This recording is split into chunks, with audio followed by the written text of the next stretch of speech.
So I just wanted to say thanks to everybody who's gotten on this webinar today. It's our first one that we've ever done. So this is exciting. We're really happy that we can be doing some things to bring our community together and, you know, keep this going, even though we are facing a time of a lot of uncertainty and isolation, and we physically can't meet and have community in that capacity, but I think we're really lucky that we have the way to do this through an online setting. So we're excited to offer this and get this started. You'll also probably notice on your screens that you do have the option to ask some questions. So I would encourage you to send those through as we go through the discussion, and we're going to try our best to keep our eye on those and also answer them as best we can. So anything that comes up, don't hesitate to pop that into the Q&A and we'll address those. So I guess today what we're wanting to look at in this series, I guess to start with, first and foremost, which seemed to be the most obvious one, was sort of dealing with anxiety and stress and how we can manage that and how we can deal with that in a way that makes us healthier people in our personal lives and our professional lives. So this is a thing that we've been working on for quite some time. We've been working on launching a wellness initiative sort of around this idea, and this seemed like the perfect time to sort of kick it off. So that's sort of what we're going to start with for our first talk. So with me, you're all going to see that we have two other participants.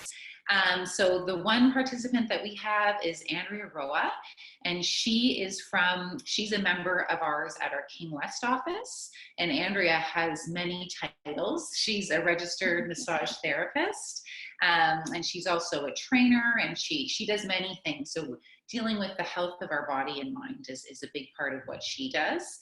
So Andrea, if you just want to speak more to who you are and what you do and where you're based out of, that'd be great. Sure. Thanks, Andrea. So first of all, I'm really excited to be here. This is a great way to communicate each other in these difficult times. So thank you, Workplace One, for inviting me. I'm one of the members at the King West location, as Andrea just mentioned. I have my clinic for massage therapy there. I have been at this location for over 5 years now. And then I'm also a trainer, a personal trainer.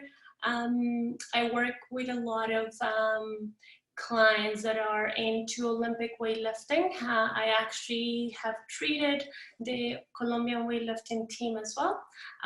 So I try to combine a little bit of psychology, sports psychology, personal training, and recovery as a massage therapist into a whole component. So I'm here today just to share my experience, my opinion, and thank you for joining us. Yeah, that's great. So now I guess we'll introduce to you also Hailey O'Hara, and Hailey is obviously she's from a really great initiative that we've started a partnership with, and it's called Here at Work. And so what she does is she's basically the meditation instructor for that program. So she's really going to be speaking to you know, the mindful component. So Hailey, if you maybe want to introduce yourself and tell us a little bit more about who you are and your background and what you do. Yeah, sure.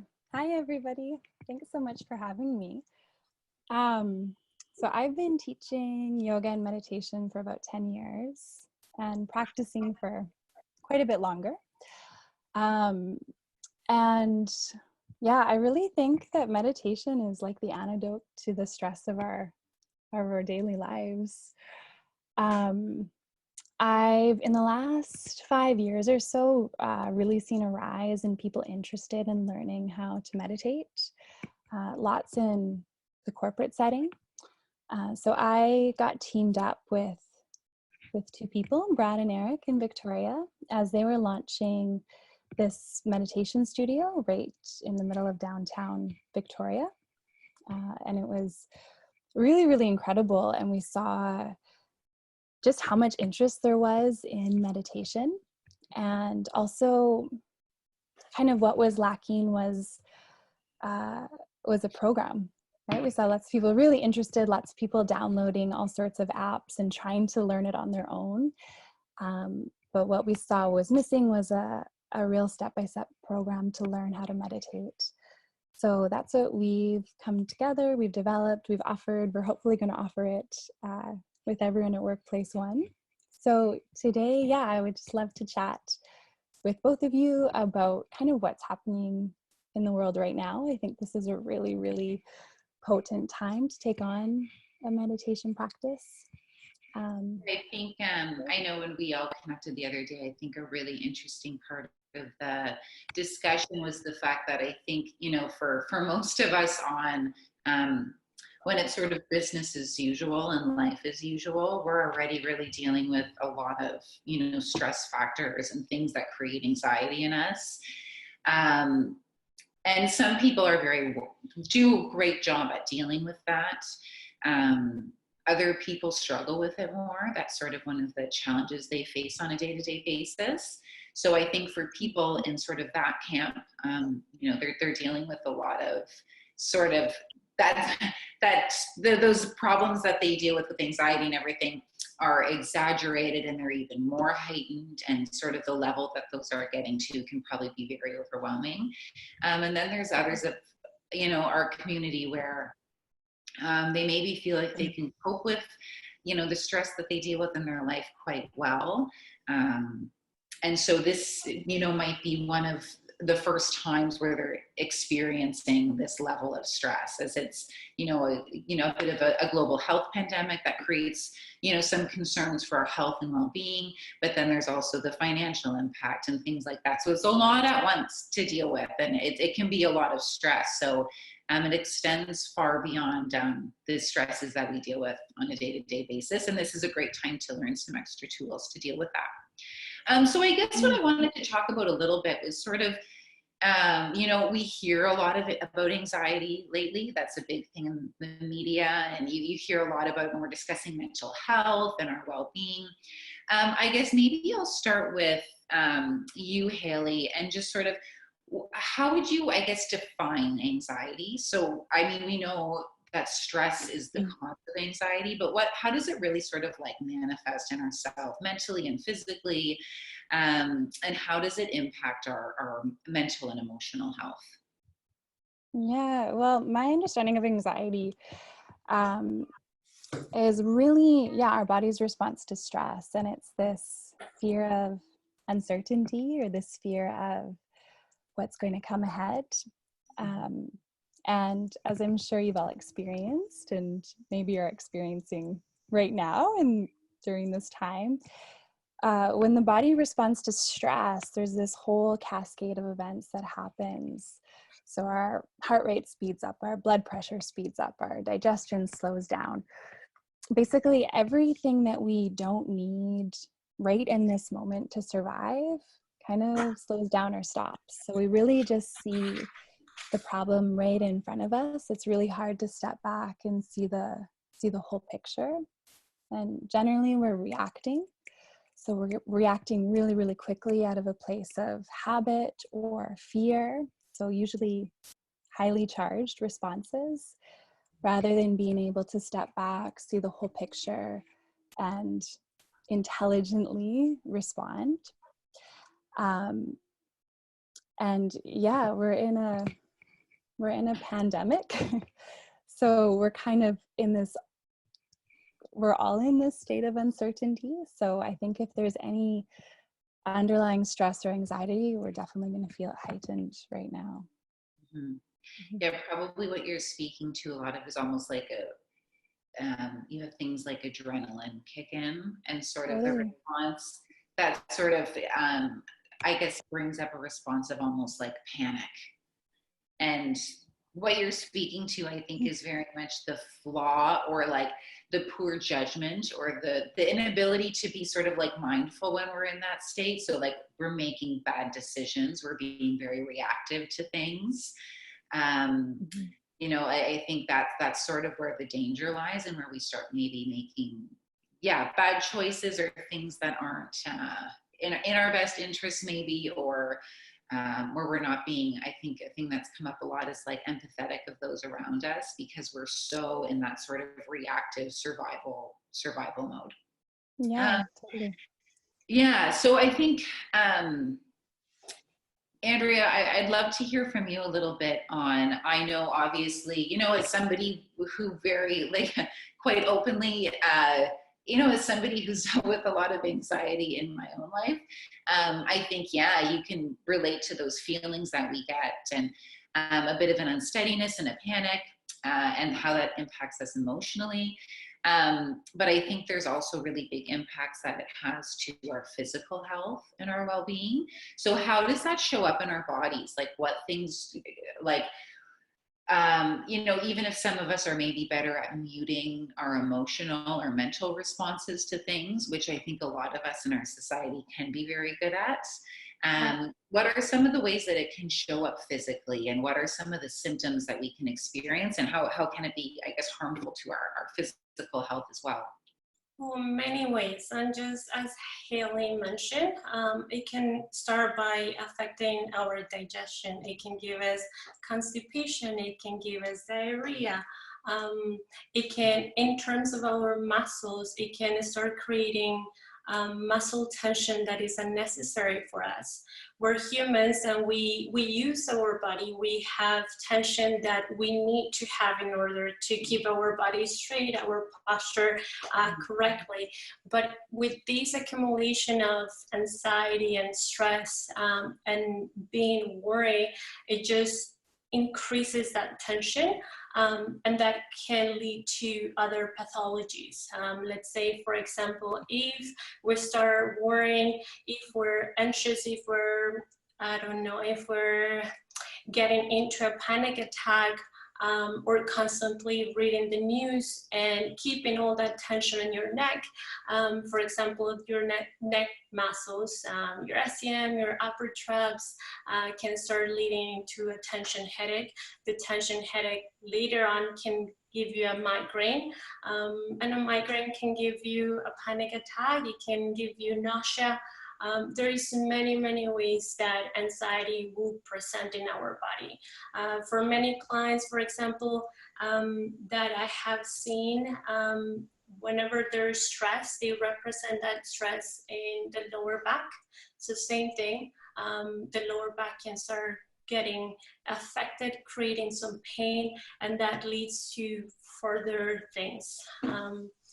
So definitely something that we have to take care of, and what a better time than right now to really take care of those issues.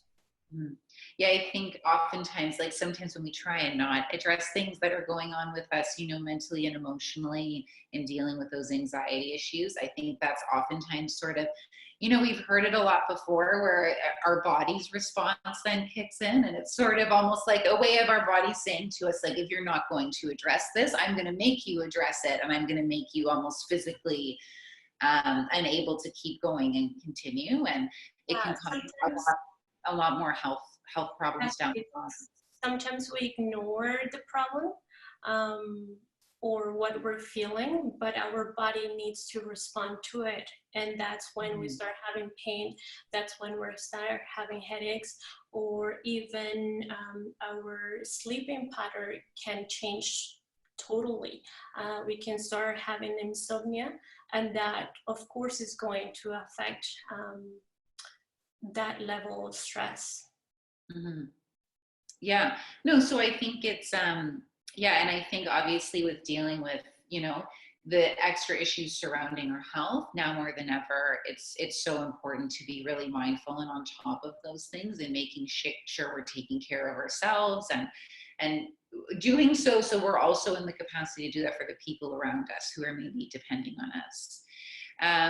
So I just sort of wanted to look at, we've obviously addressed the idea that with the increase of stress and anxiety that we're dealing with due to the sort of response to an international health crisis, what some of us are dealing with this as a bit of a financial crisis in addition to that fact.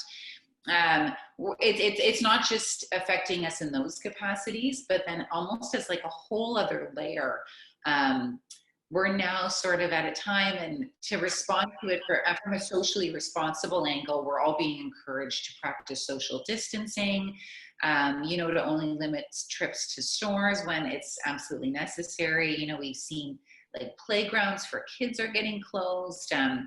So I think we're also dealing with the added stresses of that sort of social isolation and distancing component, which I know for people struggling with anxiety, that's almost a whole other added layer to that, and almost heightens it and makes it worse.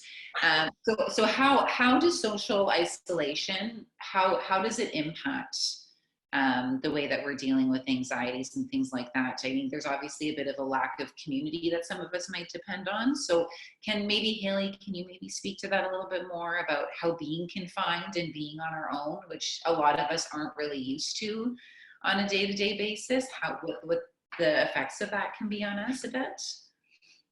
Yeah, well, the isolation really amplifies everything, right? So whatever you're feeling or whatever you're experiencing, when you're alone with it, that is just heightened, right? So it can be anything. If you're having trouble with your partner and now you're at home with them 24/7, or if you're already kind of struggling with loneliness and now you're alone 24/7, you have to face it.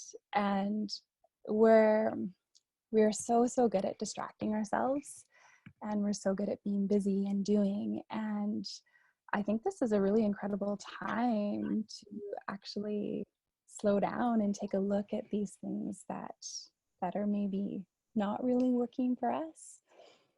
So I think there's two ways that we can look at it. I think we can see this as heightening everyone's anxiety, or we can really notice how we're feeling and then start to develop tools to maybe manage those. Because the reality is that we never know, right? The future is always unknown. We think we have it under control, but we don't know. And so now this is just right in our face, right? And we've got an opportunity to work with it and work with fear and anxiety and stress, so that when all of this passes, we might be able to manage the day-to-day stresses and anxieties a little bit better. So I think there's a real positive side to it, although we may not be able to feel it quite yet. I agree with Hailey. I think it's a great opportunity for us to learn about ourselves. It's a big challenge, it's difficult, but we should really take this time to analyze our weakness and work through them. If we're not comfortable being on our own, we should learn to know how to make that comfortable. Okay. Like I 100% agree with Hailey. It's a good opportunity to overcome and prepare for the future, because at the end we're going to be stronger. We're going to have more tools after these. Yeah, I think this is to sort of lead into, I guess, what we're looking at discussing next. I think we're speaking very much on sort of a personal level and how that affects us, you know, in our personal relationships and how we operate in a professional capacity. But yeah, I agree. I think it's a lot of people are taking this time as a way to become more aware, become more mindful. Hailey, I think when you talk about the program a bit, you'll probably speak to a little bit about how, you know, incorporating meditation into your life and being more mindful gives you a much greater sense of an ability to be empathetic towards other people and strengthen relationships, both professionally and personally. And yeah, I think something that we're also looking at discussing down the line is looking at then how that impacts us and our team environments that we work in professionally, and how I think a lot of teams are looking at this as a way to do that in, and becoming a bit more vulnerable with who we are, and dealing with all of that and how it extends to sort of team dynamics. So I guess maybe to speak a little bit more on the physical side, Andrea, like what are some of the ways, I think physically we're dealing with social isolation, obviously, like, gyms are closed. We can still go outside and go for a walk or a run, depending on where we are. And, there's like lots of home workouts that we're seeing. You've been posting some really awesome ones on your Instagram account. Um, but I guess what are some of the other things that being sort of confined to inside space, what are some things that we can maybe be aware of when we're, within the same four walls so much and, we're only maybe getting out for a little walk every day? Or what are some of the things to be mindful of the effects that can have on us, and just knowing, knowing to look out for some things and be aware of some other things. What are some of the physical and I guess mental effects that can have on us? Well, I think if we're able to maintain a good routine and healthy habits, it will be easier in our body. If we're able to wake up constantly at the same time, maintain that schedule, go to bed, make sure we're getting enough sleep. Again, that's going to keep our bodies healthy. As you say, many gyms are closed, but there are hundreds of programs that are even free right now for people to follow. So if everyone starts incorporating a little bit of meditation or physical activity at home, that would help us. That would decrease our levels of anxiety as well. And then the chances to lower our immune system, because every time that we're anxious, every time that we're worried, that we feel like claustrophobic in our own space, that will decrease our immune system, and that's something that we don't want to. We have the chance to go outside, buy groceries, so let's make sure we're eating proper food, healthy food. Let's make sure we're drinking water. And yeah, just maintain good habits. Even the way you're keeping your house, make sure it's comfortable. It's your house, it's your home. If you're working from home, make sure the space that you are working at it's clean, it's comfortable, and make it as friendly as possible. Yeah, I've heard a lot of really sort of hilarious things online right now where they're like, oh, it's like social isolation rules, like anything's game now. Like, like people's schedules are being flipped on their heads. And I think, for the first few days or week, there can be, I think people have tried to like embrace it a little bit in that capacity. And I think for a lot of people, that time to sort of disconnect and unplug was a bit refreshing at first to be, but I think now the things that you're speaking to, I think people are starting to notice they're missing. So they're missing the routine and like just, making sure you're getting up at that same time every day and incorporating those healthy things. I know for myself, I feel like a lot of those healthy routines and habits for me were sort of slowly sliding off. So like we were speaking to developing sort of that ability. We're very good at distracting ourselves. So just as that applies sort of from like in a mental and emotional capacity, this can also be a time where people can start to sort of reintroduce those healthy habits again. So if, exercise was something that was dropping off for you because you were too distracted with socializing or doing other things, this is a time where, it's a good opportunity to get yourself into those healthy habits and routines. And I know a lot of people are enjoying the time that they have now to cook for themselves when maybe they were always too busy to do that before. So yeah, I think there's pros to the whole situation in that regard as well that you spoke to that I think are really important. And also if like, I don't know, sometimes we feel guilty for just taking a day to rest. and we shouldn't feel guilty. Like if we're feeling tired, if we don't want to work, let's say tomorrow, if we just want to relax, let's just embrace that and recover. Use this time also to recover our bodies, our brains, but let's make sure that that's not happening every day. That it's a day to recover, not 2 weeks of not using our time properly, right? Yeah, I have a friend who's always been very diligent about reserving Sundays as Yeah. like a self-care day for her and her family. And yeah, I think it's important to kind of find that time and sort of reserve it and schedule it.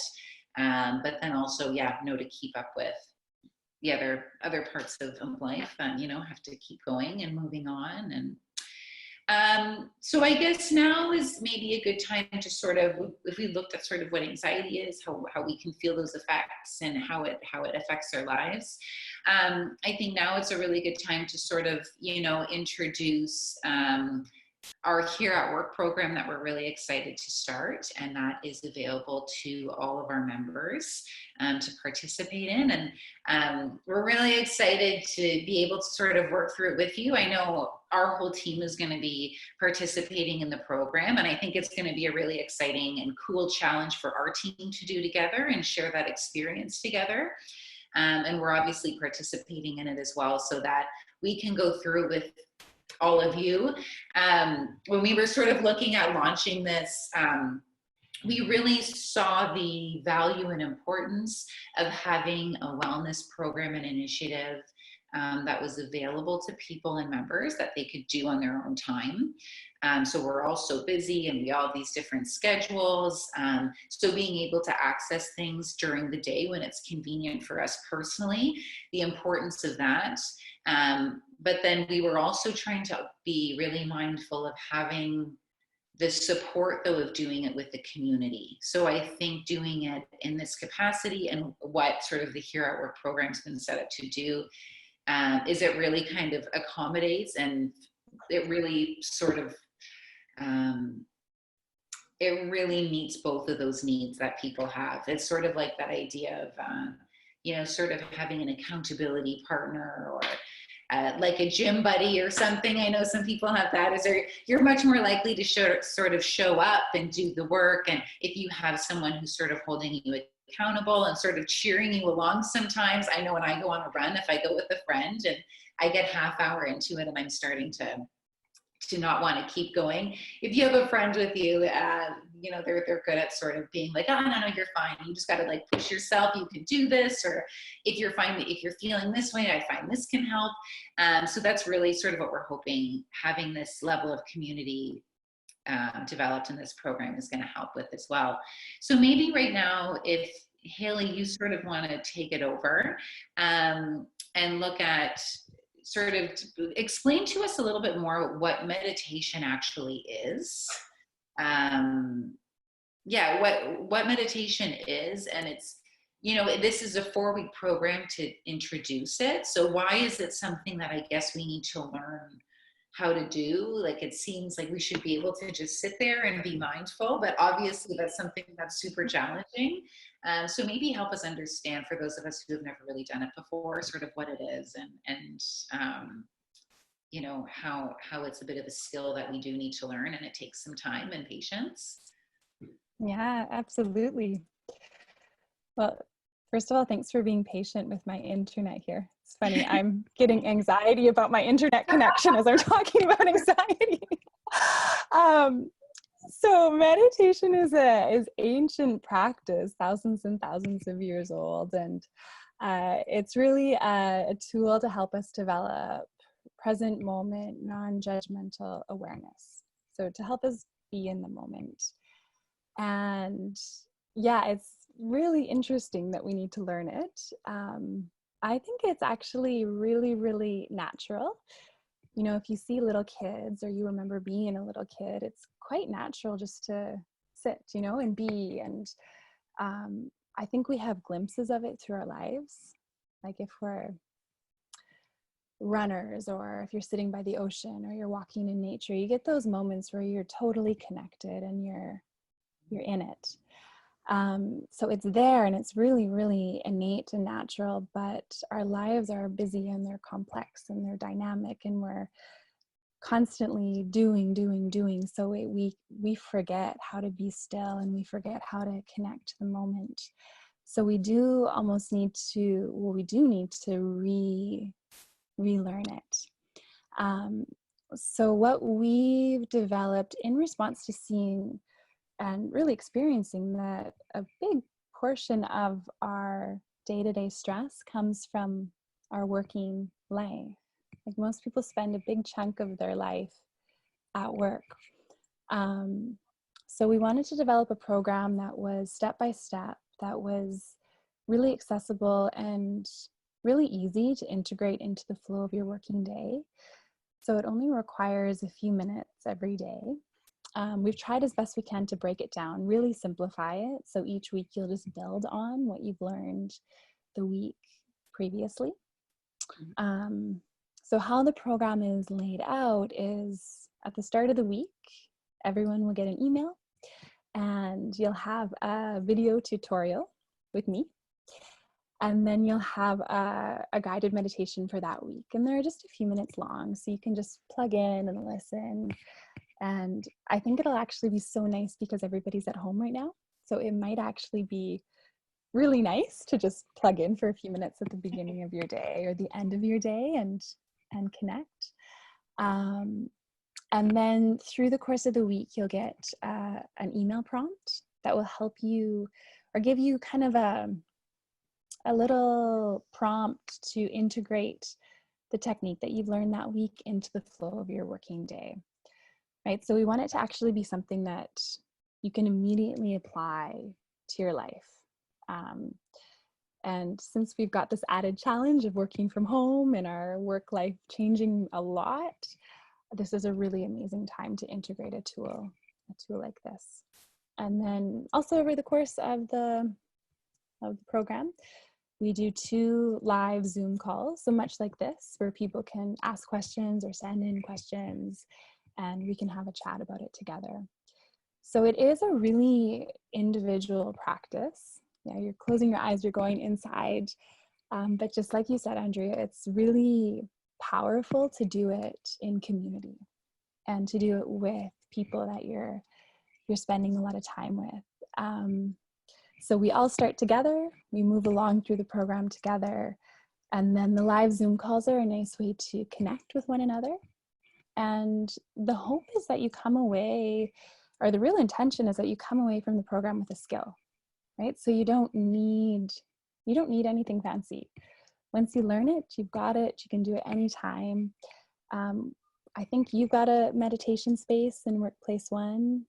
Is that correct? Or we have meeting rooms and conference rooms and little breakout spaces. So, it's funny, in some of our centers, there's like particularly cozy, slightly private nooks where you will just sort of walk by and you'll see somebody just sort of with earbuds in and they're looking so relaxed. So we have spaces for sure where people can do that. We don't have like designated meditation rooms. And I think when we looked at first launching this program, we all saw ourselves, showing up at our spaces on a regular basis. So we were hoping to bring each other together for those calls. But yeah, the nice thing about this now is we can just do it this way and be connected in that way. So it's, physically we can't be together, but we can still at least see each other and feel the support of the community, which is, what we're really trying to keep up for sure. Absolutely. And then when life returns to normal, whenever that is, it's also nice to have that tool together. So it doesn't feel super uncomfortable to go, sit in that conference room or that meditation room and take a few minutes out of your workday to meditate if everyone's kind of learning alongside each other. We found it kind of changes the whole culture in the workplace. Mm-hmm.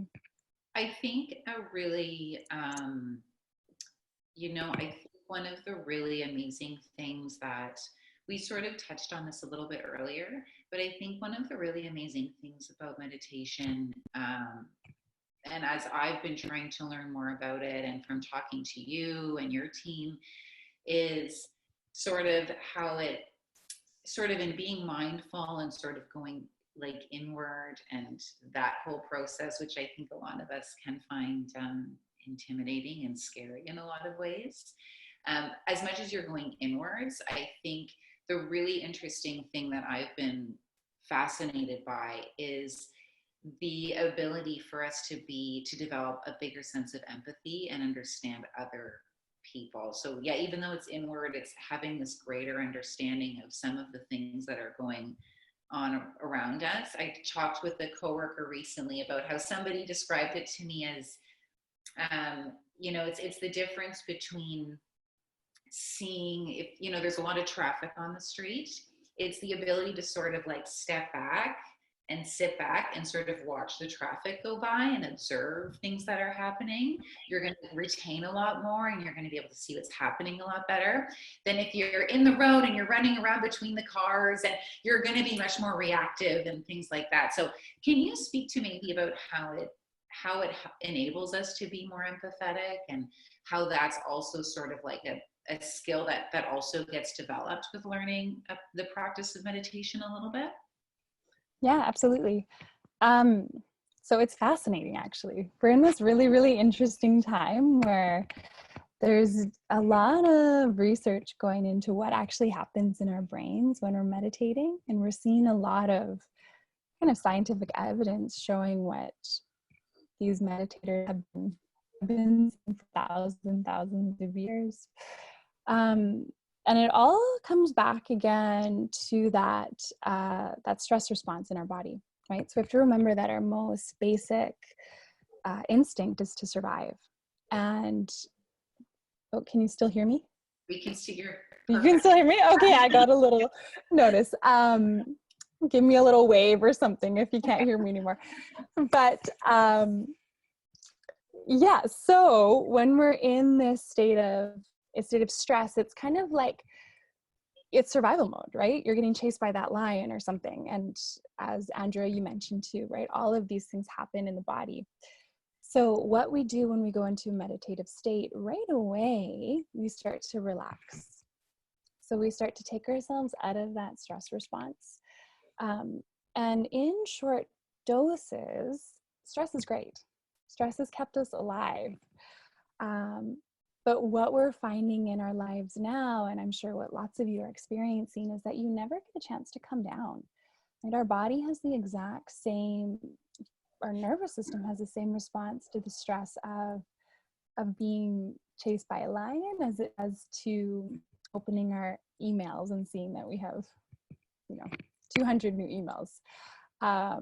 Or the stress of a deadline, or the stress of sitting in traffic, or maybe this new stress of trying to figure out how to work from home.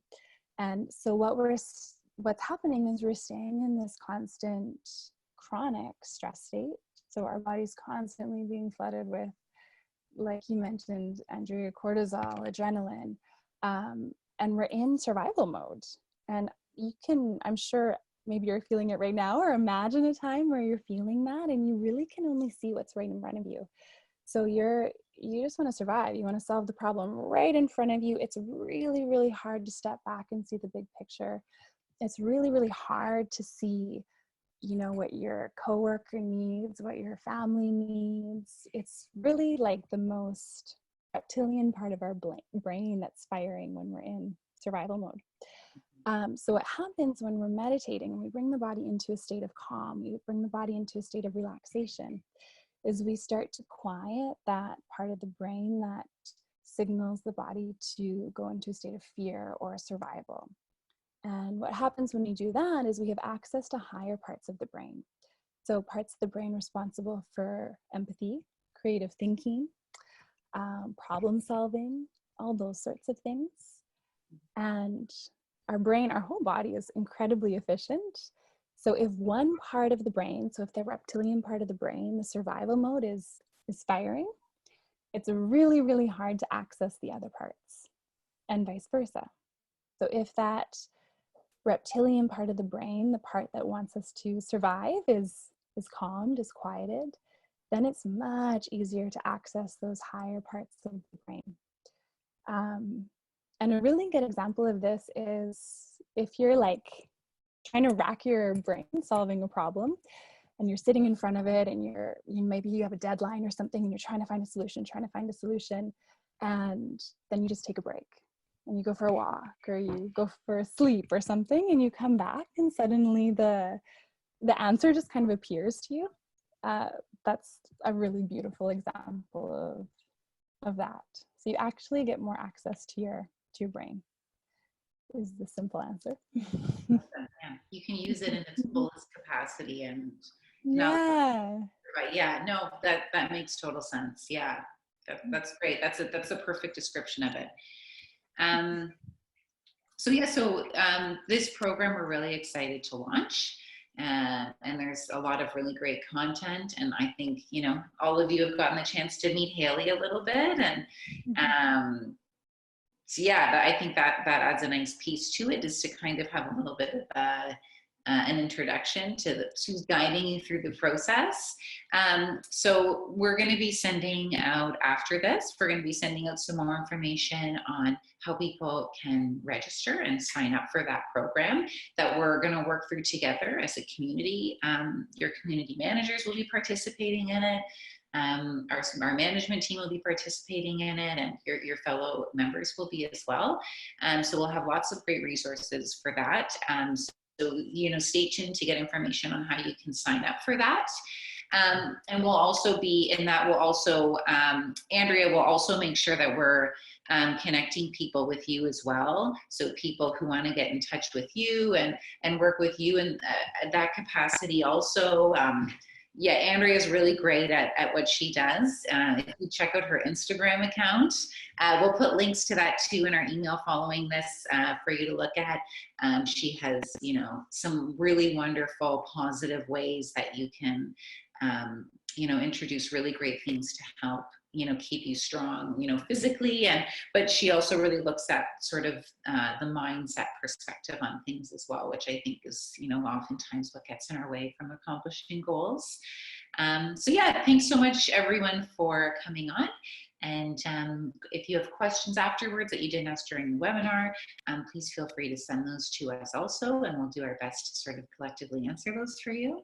So thank you so much again. Good luck with everybody's workday yet. We have a couple hours until we're officially signed off. So yeah, take care everyone, and thanks so much again. Thank you so much, Andrea. And again, Hailey as well. Thanks, guys. Thank you. Thanks.